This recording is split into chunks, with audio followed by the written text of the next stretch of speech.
All right, guys, here we are, Lake Eufaula for Stage 4 in the Bass Pro Tour. Man, if you guys have been following the weather, we had a bunch of crazy weather come through, dump a bunch of rain, and in turn, it's got the lake really muddy. So I'm rigging up a few of my favorite baits for muddy water fishing, more specifically cranking. This right here, this is my #1 pick. It's the Bill Lewis SB57 in the chartreuse shiner color. So it's a very bright bait. It thumps well, puts off a lot of vibration, and those fish can come find it from a good ways away. So that's my first choice for some shallow cranking.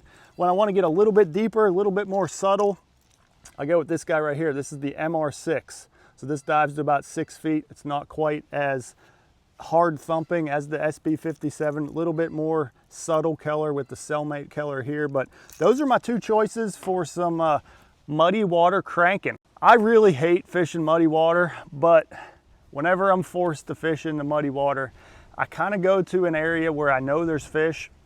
And then for me, it's all about putting my bait closer to the piece of cover than previously. So like, you know, whenever that water gets muddy, that bass is gonna nestle up next to a piece of cover and get really tight to it. So it's very important to make short, accurate casts and get that bait as close to the piece of cover as possible. That's probably my #1 tip for muddy water fishing, is put whatever bait you're throwing as close to the piece of structure as possible.